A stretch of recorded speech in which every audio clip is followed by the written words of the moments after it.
Warriors, welcome to the video. Thanks so much for taking the time to join me in this video. Make sure to subscribe to the Anxiety Guy YouTube channel. Guys, today we're talking about being tired and wired. This is something that so many anxiety sufferers go through.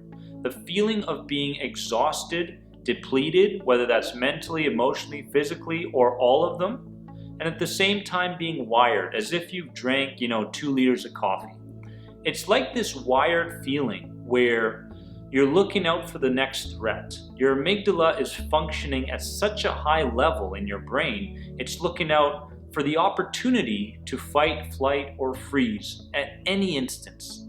So you're always wired, but at the same time, you can't think straight. Your energy levels are low. It's like this strange feeling of back and forth like a tennis match. Am I tired or am I wired? What's really going on here? I experienced this for 6 years, okay? I had no structure in my life. I was basically running off my subconscious mind. I was running off a memory. When it was 11 a.m., ding, it was panic attack time. When it was 3 p.m., ding, it was time to get anxious. It was like this constant cycle of just never-ending patterns that I was not aware of. I had no structure and I had no self-awareness. Now, I had to understand something that I attribute this in a big way to our breathing, okay, which is huge. It's something that, when we talk about the subconscious and the conscious mind, there has to be a balance. Okay, there has to be a balance there. If you allow your subconscious mind to run the show, which is the equivalent of a 10-year-old child, okay, you're basically allowing a 10-year-old to run your life. We don't want that, okay? What we want is to intervene at some points, okay? We want to say, well, here's a good time I can go off memory, and here's a good time where I need to intervene, pay attention, monitor, and start challenging certain things in my life. Okay, so basically, when I'm talking about breathing, most people that are tired and wired tend to breathe very, very shallowly. Okay, very shallow. This leads to hyperventilation because you're expelling so much carbon dioxide so quickly that it's resulting in low levels of carbon dioxide in the blood. And what this does is it creates depersonalization. What it does is it creates dizziness. What it does is it creates belching. It creates all sorts of strange, occurrences in your body, and you're going, well, and you never attribute it to your breathing. Now, slow, deliberate breathing techniques can send a different signal to the amygdala. All of a sudden, the amygdala is up there and it's going, well, I'm ready. I'm ready for the next threat. I'm ready to get you prepared to either fight something or run away from something. And you're going, when you're tired and wired, you're giving it every reason to do that. All of a sudden, here comes Mr. Deep Breathing. Mr. Deep Breathing comes into play and you start breathing consciously, deeper, slower.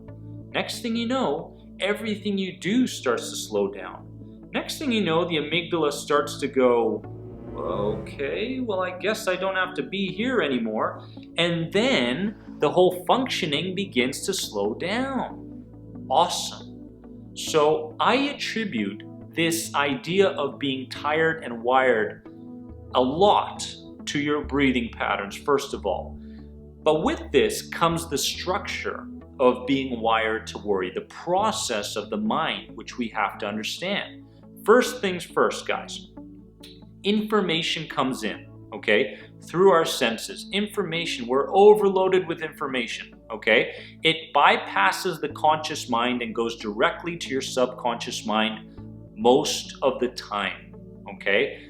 Then it gets filtered, it gets deleted, it gets generalized, it gets distorted, okay? Based around how you see yourself as a person and your identity.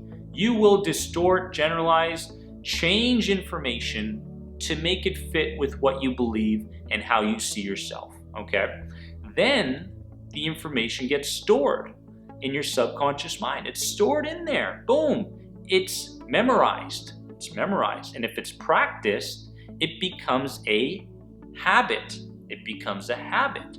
So this whole tired and wired thing is a habit, okay? Then it creates your version of reality.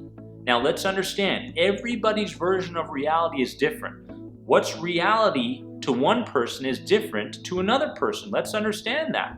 My version of reality right now in my life after overcoming an anxiety disorder is a lot different than my version of reality 8 years back. Completely different, okay? So information comes in, we filter the information, it gets stored, it turns into habits, and then our reality. What we don't want is to make tired and wired our reality. We want to step in. We want to step in and become conscious of our thinking patterns between the information coming in and when we begin to filter it and we decide to change it up, okay? We don't want our subconscious mind to go, you know what? Okay, well, Dennis is a soccer player, okay? If I see myself as my identity as being a soccer player or a smoker or an alcoholic or a gambler or anything in the world, if I see myself in that way, I'm gonna distort information that comes in based around how I see myself. Then I'm gonna pay attention, okay? Because my unconscious mind is always scanning stuff, scanning, and then boom, there it is, the cigarettes. There they are, okay? I will consciously begin paying attention to the cigarettes over there, okay? If I see myself as a smoker, okay? Or I see myself as a gambler. Oh, I'm just going, and the next thing you know, boom, there's an opportunity there to gamble, okay? To make my identity even stronger. So let's understand something, guys. Breathing and understanding the structure of the mind and how you begin to become so wired to worry is really, really important. So first things first, we got to slow down and we have to have deliberate breathing. We have to slow the breathing down. We have to become conscious of our breathing. And then we must take care of the fundamentals. The fundamentals are based around how's your gut health, okay? Probiotics, veggies. What are you doing as far as feeding your system, okay? If you take a Ferrari and the electric side is working really well, but you keep feeding it unleaded fuel instead of Supreme, what's gonna happen to that Ferrari? It's gonna break down, okay? And that's what we mean with being tired and wired, okay? So diet plays a huge part, okay? Exercise plays a huge part, huge. Sleep plays a huge part. These are the fundamentals, guys. But understand that if you're tired and wired, you can overcome this. You can. All you have to do is create some self-awareness. You have to say, you know what? I have to make a list. Am I trying to control things in my life, therefore adding more anxiety into my life that I can't necessarily control and I don't have control over? Am I trying to change people? You can't change people that don't want to be changed, first of all, okay? You can't change the weather. There's a lot of things you can't change. But are you becoming frustrated, fearful, anxious because of these things? Make the list. What is contributing to your tired and wired sensation? The feelings. What's going on here? Create some self-awareness. Then create a structure in your life. Even when there's adrenaline in the morning and you're feeling wired, guess what? That's an opportunity. That's an opportunity. Every feeling you get in your body is a signal to you that something needs your attention, okay? And you're not giving it that attention. That's the important thing. There's something you're not doing. There's a lesson you haven't learned, and that's why the anxiety keeps playing out. Okay, but through these videos, through the End the Anxiety program, through all these resources, you, my friends, are beginning to overcome the tired and wired feeling. I love you so very much. Remember, you are more than anxiety. Bye, guys.